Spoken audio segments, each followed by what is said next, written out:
So thank you for the intro. I am Kevin Galligan. I run a company called TouchLab. We do run DroidCon NYC, the big Android developers meetup in New York, which is to say we do a lot of community stuff. We talk to a lot of devs. We've been an Android shop since about 2011, up till about 2016, exclusively Android. And we work on stuff from small startups all the way up to big companies you'd recognize that we don't really talk about publicly. Yada yada, that's kind of what I do. Except I'm technically president, but I've really sort of walked away from day to day, and I become sort of the guy in the back room working on weird stuff and research. And coming to Berlin to give talks and rather than sitting in the office and dealing with clients. And kind of doing strategy about this stuff with a few clients as well. So Android Enterprise. And I heard this track was happening, and I'm like, well, I know the folks doing it, and we're trying to talk to enterprise people more rather than startups, so it kind of fits. But it's like, what's Android Enterprise? So like when you hear about it, you kind of think of EDM or MDM and security devices at work. We're more focused on development and the process of development. So it's definitely an Android-leaning perspective, but this is going to be a little more outside of just Android and more mobile. So mobile-oriented architecture.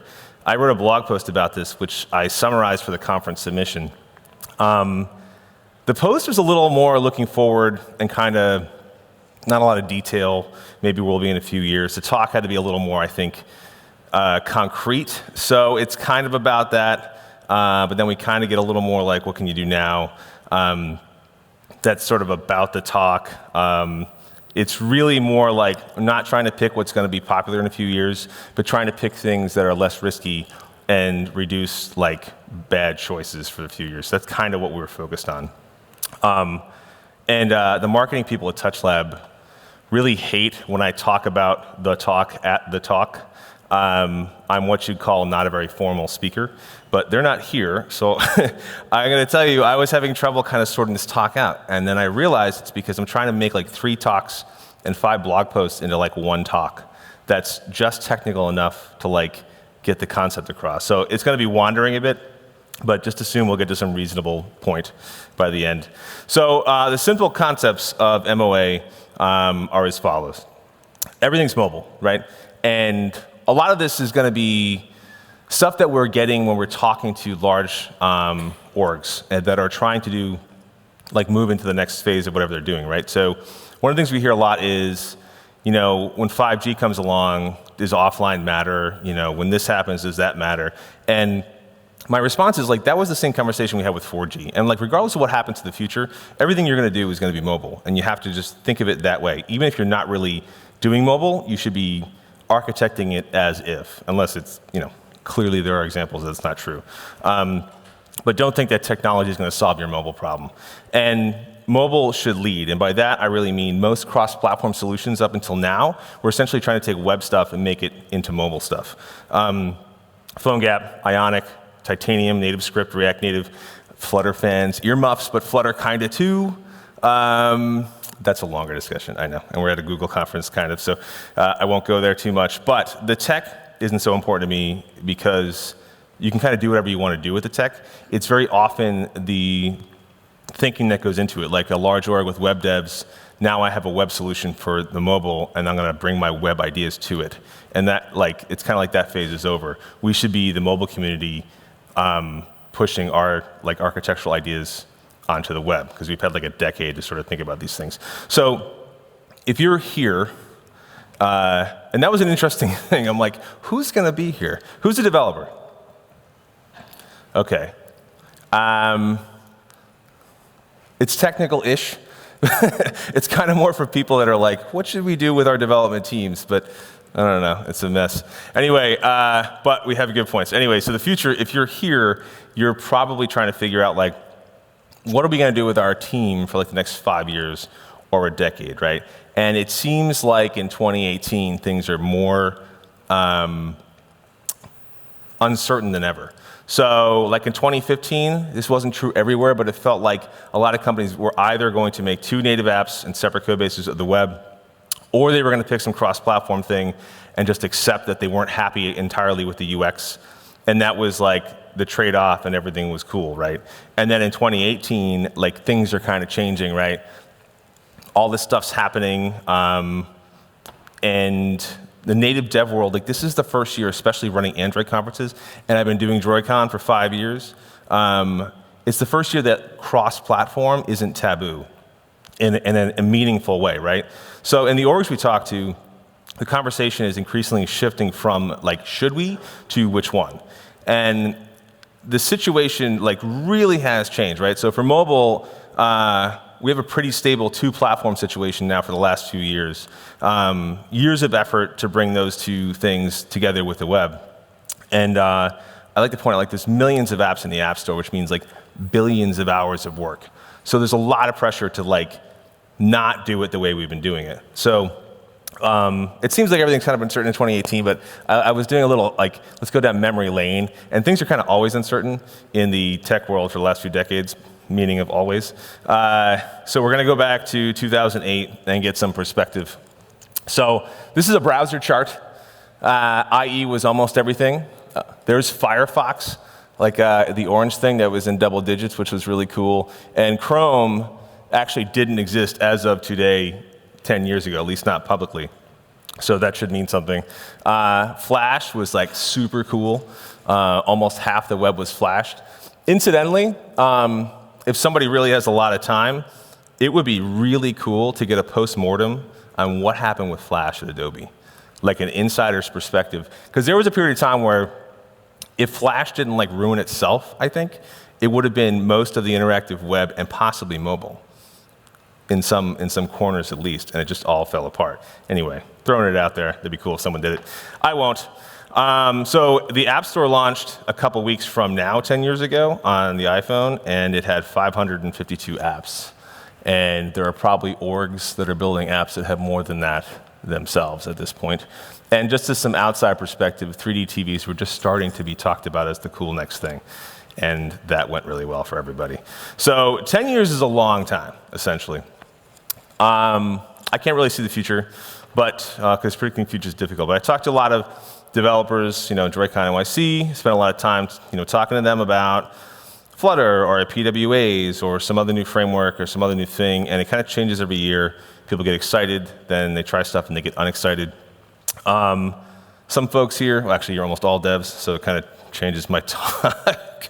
But if we imagine some folks were here for enterprise stuff, there's a little observation about sort of these two groups when you talk about technology. So I'm super focused on like safe bets, and discussions with dev about new tech and discussions with management about new tech differ most like on one thing, which is basically risk. And there's lots of reasons, but that's the most basic. So I kind of had this thought really, like the cost for an individual developer to really advocate for a new tech, to go do a talk, write a blog post, wear the t-shirt, like whatever, if the industry shifts, the cost is really low. But if you're like a manager, especially if you kind of like don't understand the tech very deeply and you advocate to retrain 1,000 devs for something and then the industry decides that that's no longer a thing, that's a different cost. So there was a thing, and I don't know if, depends how long you've been doing this, we used to say nobody gets fired for buying Oracle. And the argument was like, if you got the money and you buy Oracle, you're cool. If you got the money and you tell them to do something else that other people don't feel comfortable with, that's your problem if it goes bad. Or if anything else goes bad, they're going to blame it on that. So I'm not looking for the coolest tech so much as finding the least risky. And that's sort of the spin on this. So in the spirit of not taking risks, I'm going to talk about just mobile for code sharing first, because that's a lot easier. Partly deep experience on our part, but mostly because the web has a number of built-in restrictions that aren't related just to language, right? And that'll make common architecture somewhat more difficult to talk about. So I like to put this slide up. If you're aware of what this is Java, probably a couple, I don't know, maybe not a couple decades ago, but it was when they were talking about they're going to have write once, run anywhere, we're going to have a common thing, all the UIs are going to be the same, yada, yada, and I put it up and people are kind of like, yeah, haha, what a huge failure. But it's the UI for Java as a shared UI was kind of a big failure. Shared logic with Java and the ability to have ubiquitous sharing of your code and deploy it different places. That's kind of a success you can't really put a number on. So that's kind of why I like to put that slide up, is like you got to rethink, what really failed and what didn't. So in the mobile space, we tend to focus on Android and iOS being super different, and I kind of use this slide as like the analogy there. Coke and Pepsi are super different, yet they're both like sugar water and an aluminum can, right? So under the hood, iOS and Android are super very similar. Like they both, threads, and they're both Unixy, and they both have SQLite, and they can do networking and all this kind of stuff. So our approach was really we took this thing it's called Doppel. It takes J2OBJC, and we put a bunch of Android architecture around it from AOSP, and then took a bunch of popular libraries over here, and we were able to essentially generate Objective-C from our shared code and share the bulk of architecture from Android to iOS. And this is something that Google built, the underlying technology. They use it in a ton of stuff. If you have an iPhone, you almost certainly have apps on it that is running this. Not sexy, I'll tell you that right now. Actually, this morning, Jake called me out because I'm like the only person that anyone knows that ever talks about J2OBJC. So, what? There you go. All right, well, we can talk after. Come. Let's chat at the drinks. So we're putting in stuff. We're putting in a lot of stuff. I can't really talk about most of it. A few projects. It is sometimes a hard sell, but we just did this, right? Thing called PyTops. So Pizza Hut wanted to do an ad campaign, and in the sneaker, there's a button you press that opens an app, and then you can order a pizza. And that was PyTops 1 last year and PyTops 2 this year.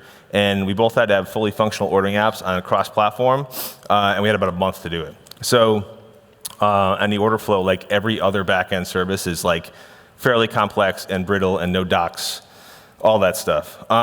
We kept the UIs real dumb and localized the weird logic all in one code base, and it worked really well. I'll get back to that later with some interesting stories. So why this kind of solution, right? And it's one thing is shared natively, right? The code that comes out is Objective-C. There's no weird bridging layer. It's got a very smooth interop, and it's actually, the Android side is 100% Android, so there's no third thing. And that, I've always said, is really critical to why I think that's a really great option. You can share optionally, so if you want to, on the next sprint, just take a few small classes or some functionality, it's very easy to share a little bit. You don't need to make a big decision. Big decisions are bad. So that's something to remember. Good language. Java is still good, even though we all hate it now, especially compared to C++. Not that C++ is bad. And actually, in my recent experience using C-Line, it's quite helpful. And there's actually a talk going on right now I'd love to go to about using C++, but I wouldn't recommend it for most people. And certainly the community around mobile C++ isn't exactly huge. And great tools, right? Android Studio. That you kind of can't get better than that, at least in our world.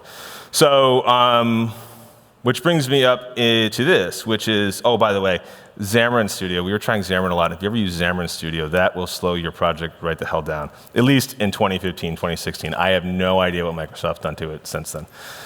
So, Airbnb put out this post about they're getting rid of React Native, and that was kind of a bombshell for that community.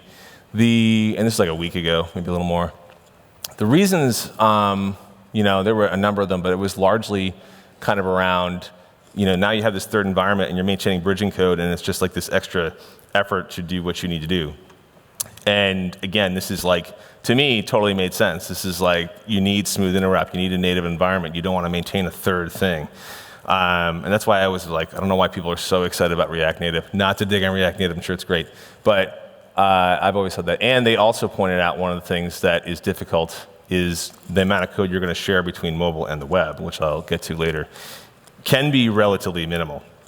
So I bring this up just to say, what sounds really good on paper and what sounds really good when you do a tutorial and do it for a week doesn't necessarily pan out in a large-scale app. And that's something that is very difficult to see up front, and you have to look for good examples and talk to people. But the week before that, I think maybe they had some kind of a heads up that Airbnb was going politely throw them under the bus. Facebook put out their state of React Native, because one of the big questions was like, why do they make it? How much do they use it? Because for a long time they didn't use it in anything. But they're refactoring the bridge. I don't know if that's really going to get over the issue on Android and the JNI, but they're doing that. They're trying to make it a much more usable thing. So we'll see.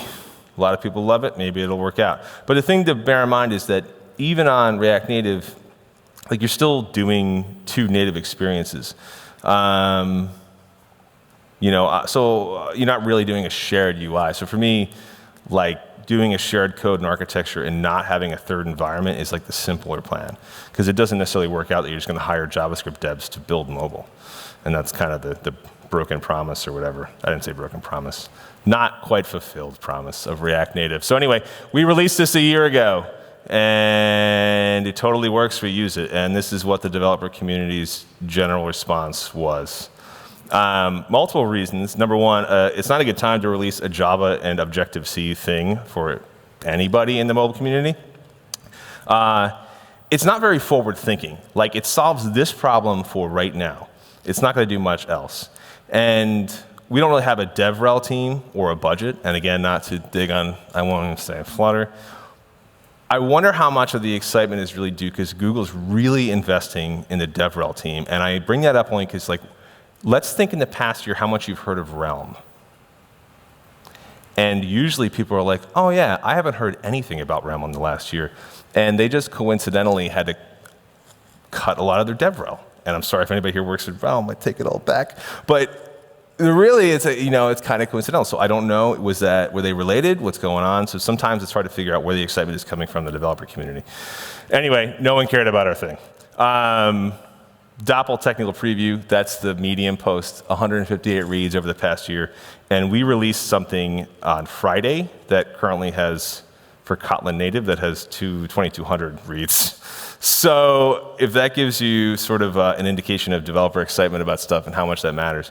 It's interesting. So we're going and talking to a lot of large orgs about this process, right? And so a very large sports organization in the US brought us in, and they had decided we're going to pick something because they're tired of making all these apps. And they hired somebody that was going to navigate them through that, and they brought us in to talk to that somebody had already decided React Native because they did some small project earlier and they thought it was going to be great. So we talked to the Android people and said, hey, this is happening. What do you think about our cross-platform thing? And they said, nah, we do Kotlin, we don't do Java. And we talked to the iOS people and they said, nah, Swift, this is garbage. And my response was like, you're not bringing us here. They're making a decision, and mobile needs a better answer than just we're going to keep doing the same thing, which is really like what I've been kind of obsessed with for the last year and change. So on Friday, we released this thing, which is essentially SQLite on Kotlin native and multi-platform that you can essentially taking AOSP and like kind of trimming it down, but it works, and then you can do SQLite on top of it. So that's like out. It still needs some polish, but that's going to be ready in the next few weeks, and that everyone seemed to like that. Doppel's still active, we're using it, but we're probably not going to expand it. I'm kind of handing it off to someone else on the team. That's going to be their thing. But yeah, this is more forward-thinking, clean implementation, and this is really what we're exciting about. And excited. And also this went out Friday, so again, this is also part of why this talk is a lot looser than I planned. So just bear with me. That was pretty distracting. So by the end of the summer, I think several core architectural libraries necessary for mobile development on Kotlin multi-platform are going to be ready to go. And this slide's actually about a month old, so several of these things are already ready. Post Kotlin Conf, building multi-platform will be like reasonably productive. And I think early next year, it's going to be mainstream. And I don't mean like everyone's going to be using it, but you could, and it's not like a risky thing, right? And I'm also speaking at Kotlin Conf about this whole topic, so I'm super excited about that, and I'm just letting everyone know. So the recap, shared logic and architecture on mobile is cool. Traits of a good solution, smooth interop, and not a third thing. Good language tools, community, that you can do it optionally. And there are multiple options. It's not just these two things I brought up, but we have our preferences for the reasons listed. And Rust is cool, but I don't have time for that. So the web. What about the web, right? And that's kind of what the point of MOA, at least the post originally, was about. So I think the first thing to bring up is like disambiguating when we say web and when we say hybrid. And they're kind of a different thing. Using HTML to render your app, if it's inside of a container, aka PhoneGap or Cordova or whatever, it's similar, but you can really do whatever you want. Like if you want to use SQL, you can use SQL.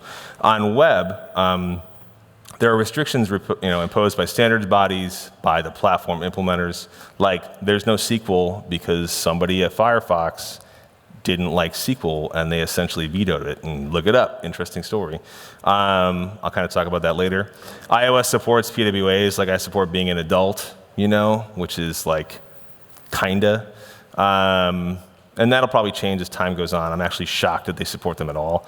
But it's an interesting story. One of the DroidCon keynotes from our first year, we had a dual keynote. I ran into him recently, and he said, yeah, we're using React Web, not native, React Web on the mobile app. He decided to get rid of their Android app. So it works great. So like times, they are changing. I think in this native community, we haven't really been keeping an eye on that. And so we'll see. But again, I can't predict the future. I don't know. I did a post probably in 2012. I know you can't read that. I'm just putting it there for people to get slides later. Essentially, it was arguing that if Google and Apple really wanted HTML5 and the web to be a platform, it would be, because these other companies did it with like no budget. That was true then. It definitely has flipped completely for Google. Like Google is absolutely, well, the Chrome team, I won't say Google. The Chrome team, I think, is absolutely committed to making apps, web, like an app-like experiences in a very fluid thing, aka, very related to the keynote this morning. And I totally agree with, most of what he was saying. And Apple is sort of like reluctantly, but they're kind of going along with that, I think, just because, hey, you gotta do what you gotta do, right? Let's see, blah, blah, blah, blah. But who knows? I don't know how far that's going to go. I don't know if the pendulum's going to swing back. I thought we were going to be mostly web in like 2013, if you asked me in 2011. And here we are. So Kotlin multi-platform. Again, it's not necessarily easy to architect for mobile and the web due to those restrictions, right? Because the web, you can kind of do what you want. Mobile, you kind of do what you want, and the web is like kind of this different thing. But I think, if the community is building the good tool sets and the libraries that support it and the training for the people on the team to know how to execute it, it'll definitely be like a feasible thing. The purpose is to not have widely separate code bases and teams, but it's also to not have to make a big decision about what's going to happen over the next whatever X numbers of years, right? And then require big sweeping decisions and refactors and all this kind of stuff. Like a lot of people pick React Native because it sounds like the safe choice. You'll always need web and JavaScript, so we have a single team. But then, let's see, that didn't work out in some cases, right? So there are other ways to do it, other languages, but Kotlin is the focus that we're taking for the reasons that I brought up. And you can render JavaScript with Kotlin, but I also very much agree with the keynote on WebAssembly, which is super, super exciting. I think it's going to be a little while, like at least a couple of years. There's stuff that needs to happen. And the perfect, full disclosure, I talked to the Kotlin Native team, and they were like, even though they are rendering Kotlin Native to WebAssembly, they're a little concerned about how much that's going to be adopted. But I'm hopeful. So, yeah, Jake went over that earlier, but, if you missed it, it's like all current browsers support like MVP level. There's going to be threads and bindings and stuff coming sometime over the next couple of years. I think 2020, this will be like really happening. The big question I wanted to see emerge is like, what happens to JavaScript if you don't need it? And that'll be really interesting to see when that goes on. And other people are making sort of bold predictions, like whoever this guy is. I spent a lot of time digging on the web. Go, Swift, Rust will be 1/3 of the front end code. I fixed his slide. So I think that's more true. So, blah, blah, blah. Yeah, anyway, I think he's a little bullish, but it's definitely coming, and I think it'll be really cool. Even if WebAssembly comes around, it's not like JavaScript goes away, but if you have large JavaScript code bases, they're going to start to feel pretty antiquated if you have all these little languages that people are really into. And suddenly the cool kids will be doing something else. Kotlin specifically, especially in large orgs that have investments in Java, and there are quite a few of those orgs. So we'll see how that goes. I had this thought actually today, and I was kind of tiptoeing around this before, but like, you know, SQL did get killed because like 1 or 2 people decided to veto it for the web. But you know, we're like a big community. How do these web standards get made? Can we start a thing that starts to try to get things that we need in mobile architecture back into web browsers?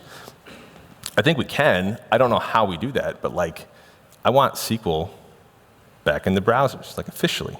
So I don't know where we're going to start, but like, I guess keep an eye out for that. Like, there's got to be a way to go back to them and be like, hey, you know, we're part of this community too. We have a different idea. Like, it shouldn't just be a couple people deciding what we should use, I guess, not to get all on my soapbox. We'll see how it goes, but that's the thought. The idea was, you know, bending the matrix, like change actual browsers and the situation. That's why the slide. Anyway, other thoughts. So, great. You can share a bunch of code. What does that do, right? So I'm just kind of throwing out some of our disconnected thoughts about this. This really is where it gets into multiple long talks about different scenarios, and we're just going to kind of run through it. So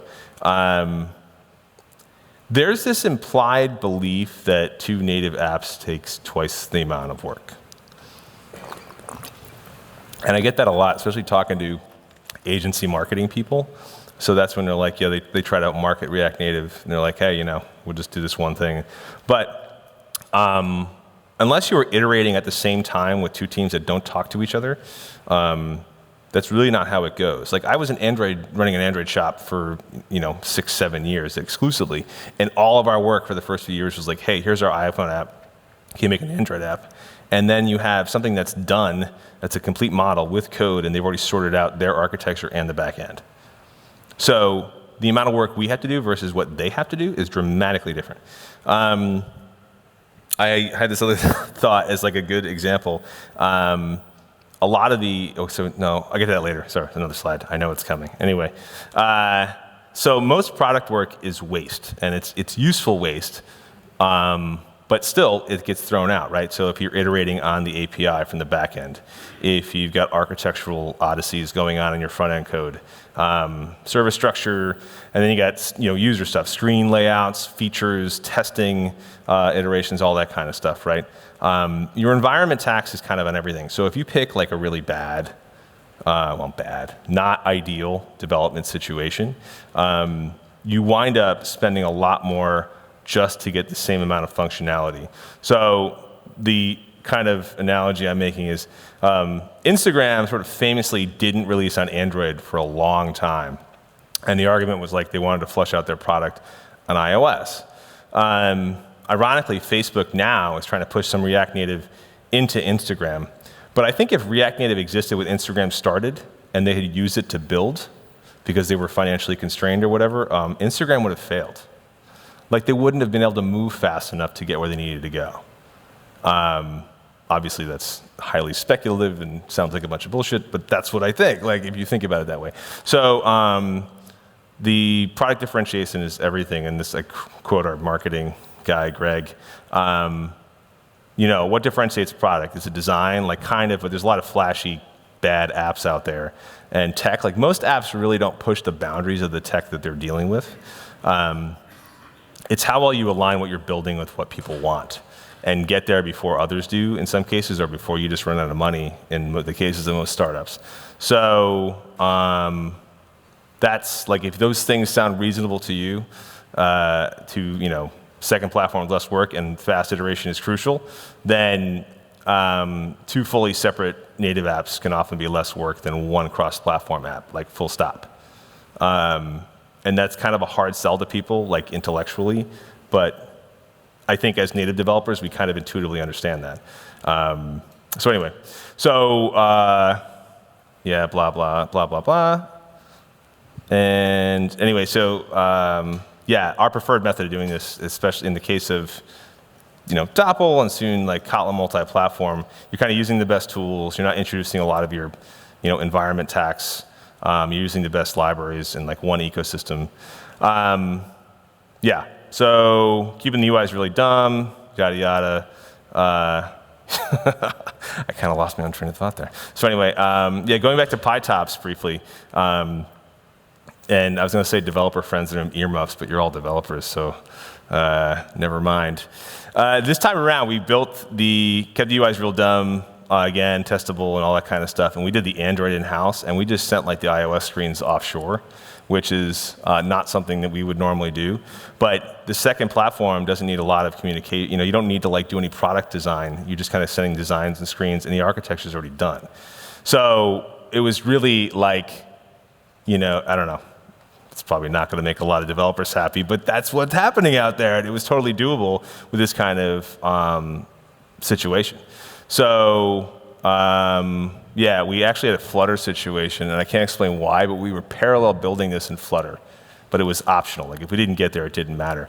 And we got to the login screen, and the client had this very weird morphing logo. Like they needed this thing because it was an ad campaign, and we couldn't just get around it.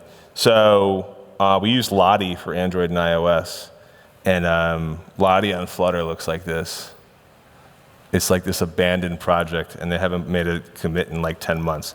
So that's not to dig on them so much to say the first screen in the app we were trying to build was going to require either manual crazy coding or dumping out to Android and iOS just to implement like a simple thing, which is not fair in some ways. Like, of course, a year or two from now, this won't be the same situation, but the reality is if you're making decisions about what you're going to do now, these are things you have to consider. So if we had tried to build that PyTops app in Flutter and committed to doing it, we definitely would have spent more time just getting that app done versus doing it native, which is not sexy, but less risky, I guess. If you're a Flutter fan, it's not sexy. Otherwise, people love native. Anyway, yada, yada. So another idea that we were bringing up, and this is definitely for like larger orgs. Some of the orgs we're talking to are trying to figure out like, okay, we want to consolidate apps. We have all these back-end developers. What are we going to do to retrain them, And they're like setting them to classes on Angular and trying to turn them into UX gurus. And it's kind of like, I think that's sort of not the way to go. So we were talking to them like, I'm going to skip this whole story because it's not pointless, but you like essentially in an architecture like this is I swiped this from a microservice talk I did. You got all this stuff set up, the back end's all nice and whatever, and then every client has to write its own, client code to consume the back end service, which is like obviously not an ideal situation. And in a situation like this, which is like ideally where you want to go in a shared code thing, all that stuff is like shared architecture. And the idea is actually like retraining or repurposing the people that are back-end people to get really good at building the remote client end and treating the whole thing as a unified whole rather than every client being like this thing that's written by this other team. Because in reality, it really is. And also there's other things that fall out of this, right? So again, going back to 5G, when we're talking to people, they're talking about, hey, we're going to push a lot of logic to the server. And if the purpose of that is to like cut down on your coding overhead, a situation like this really just makes that not an issue. And again, like 5G will help, but it's still like doing network. It's still delay. It's still not ideal. So you shouldn't push it to the server just for the purposes of cutting down on your coding work. So that's one of the things we talk to these enterprise folks about. But the oversimplification, of course, in that situation is that most things really look like this. Like your mobile apps are doing the same thing, but your web and mobile are kind of doing sort of different things. But even in there, it's still like a cleaner situation to build this sort of thing. And going along this morning with the web like blurring into mobile, mobile blurring into the web, in this kind of environment, if you're able to leverage shared code with that between all these platforms, the process and the decision-making around trying to put some functionality into the web or even code delivering it becomes a lot less problematic. And again, it goes back to small decisions, small refactors, and that kind of stuff, which is, again, why we're super arguing for this kind of stuff. So, kind of TLDR, sharing logic and architecture is good. Shared UI and or foreign platforms is kind of tricky. Small choices, safe bets can be sexy too. and everything is mobile, and your remote client is part of your service. And I put a joke in here that I question now, but I'll throw it out there anyway. Anybody says know the future and still has to work for a living is wrong about knowing the future. So that's it. That is my overview. We're, of course, actively looking for orgs who want to get started on doing this because we found stuff with the Java thing, but the Kotlin stuff is still taking some time. And to be clear, that makes sense. It's going to be sort of end of the year before that's really, really baked. But you can definitely deploy stuff now. We're definitely hiring, although I'm in Europe right now, and I don't work here, so I don't know how many people are going to apply. But I'll just throw that out there anyway. And I guess that's it. Are there any questions? Thanks, Kevin. Yeah. Thank you.